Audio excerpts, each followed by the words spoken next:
Nous bénissons le Seigneur pour tout ce qu'il fait, pour sa bonté et sa fidélité. Que le Seigneur vous bénisse.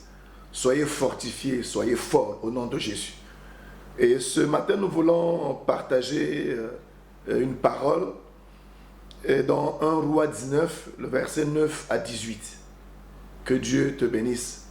Ce texte parle d'Élie, le grand prophète. Je l'aime beaucoup, Élie. Et il y a une partie dans ce texte qui m'a beaucoup touché. C'est peut-être, si vous voulez donner un titre à cette exhortation, « Je suis resté moi seul ». Je suis resté moi seul. 3 points de suspension. C'est ce que Élie dit au Seigneur. Je suis resté moi seul. Et là, je lis donc le texte. Et là, il entra dans la caverne, Élie, et il passa la nuit, et voici la parole de l'Éternel lui fut adressée en ces mots. Que fais-tu ici, Élie? Il répondit, j'ai déployé mon zèle pour l'Éternel, le Dieu des armées, car les enfants d'Israël ont abandonné toute ton alliance. Ils ont renversé les autels. Ils ont tué par l'épée tes prophètes. Je suis resté moi seul. Il dit que je suis resté moi seul. Et il cherche à m'ôter la vie. Et la suite. Je suis resté moi seul. Vous connaissez Élie. Déjà dans Jacques 5, à partir du verset 17, nous comprenons ce que la parole de Dieu nous a dit. Il nous a dit que Élie est un homme de même nature que nous. Mais il a prié qu'il n'y ait pas de pluie et le ciel fermé. Élie était un homme puissant, vous le connaissez très bien. Il a fait des grandes choses, vous connaissez ce qu'il a fait devant les prophètes, Baal et autres.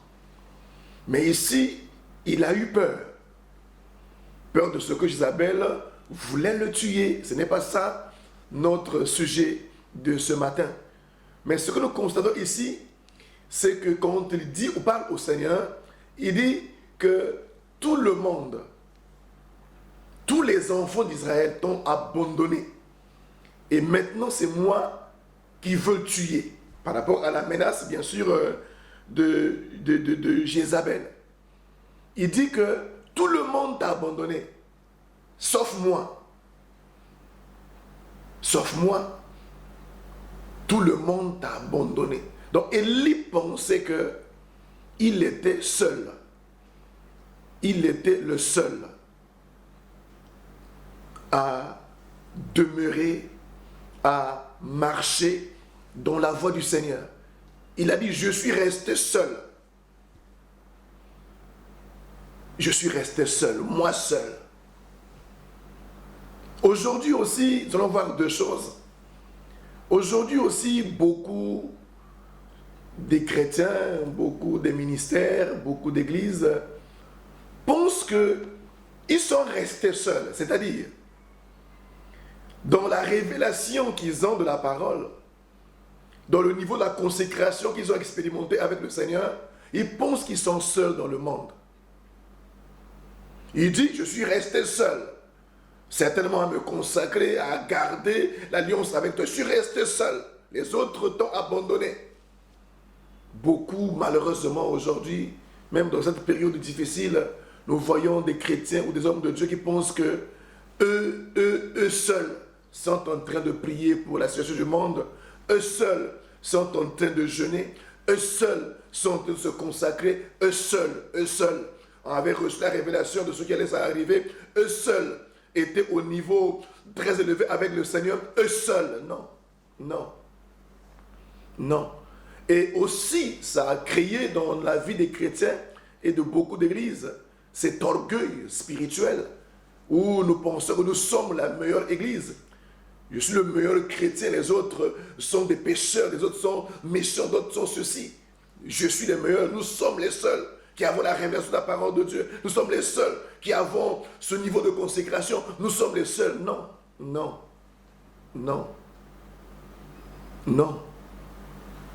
Et aujourd'hui, certains diront, ah oui, voilà, maintenant on parle de l'avènement du Seigneur. Maintenant, nous on parle de ça avant. Nous on faisait ceci avant. Nous seuls. Surtout quand Dieu nous donne un ministère ou à certains chrétiens, hommes de Dieu, un niveau peut-être de connaissance, de révélation ou de consécration, ça devient un sujet parfois d'orgueil. Nous seuls au Bénin, nous seuls en Afrique, nous seuls dans le monde, nous avons telle église, tant d'églises, nous sommes à tel niveau. Non, non, non. Dieu est bon, Dieu est glorieux. S'il t'a donné, s'il vous a donné cette grâce de profondeur de la parole de Dieu, alléluia. Si Dieu t'a fait grâce dans ce niveau de consécration, gloire à Dieu. Si Dieu vous a donné vous a fait la grâce d'avoir ces particularités, mais gloire à Dieu, mais vous ne serez jamais seul, jamais. Le Dieu qui vous a fait cette grâce l'a fait aussi à d'autres personnes dans le monde. L'a fait aussi à beaucoup de communautés dans le monde. L'a fait aussi à beaucoup de vies dans le monde. Dieu qui t'a fait grâce d'être un chrétien mature, Dieu l'a fait aussi ailleurs. Dieu aussi l'a fait ailleurs. C'est pour cette raison, la réponse du Seigneur que Dieu a donnée à Élie, nous allons le lire dans Romains, cette réponse qu'il lui a donnée. Romains 11, le verset 4. Mais quelle réponse Dieu lui fit-il quand il a dit qu'il était seul? Nous sommes les seuls ici en Afrique qui connaissons la parole. Nous sommes les seuls dans le monde qui avons telle structure. Nous sommes les seuls en Amérique qui avons ceci. Nous sommes les seuls qui adorons comme ceci. Vous n'êtes pas seuls. L'esprit qui agit en vous agit aussi dans beaucoup de ses enfants dans le monde. C'était ça la conception, la pensée de Élie. Mais qu'est-ce que le Seigneur lui a donné comme réponse? Je me suis réservé 7000 hommes qui n'ont point fléchi le genou devant Baal. Donc tu n'es pas seul. Tu pensais que tu étais seul? Tu n'es pas seul. La grâce que je t'ai fait de te garder, je l'ai fait aussi à 7000 autres. Quel choc. Donc, s'il vous plaît, ne pensez pas que ce que vous avez du Seigneur, vous l'avez vous seul. Nous sommes ceci, nous sommes cela. Non. Et les autres. Donc, Dieu a tout donné chez vous. Non. Dieu a donné aussi aux autres. Son église est grande. Oui, il l'a fait. Dis gloire à Dieu et sois humble.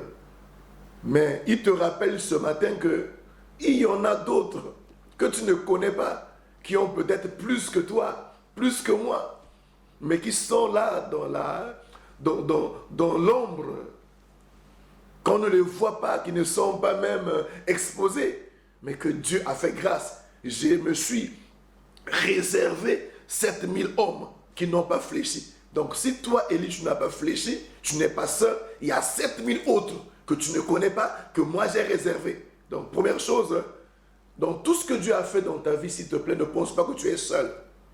La deuxième chose, je prie pour toi pour que Dieu te réserve. Parce qu'il a dit, je me suis réservé 7000 autres.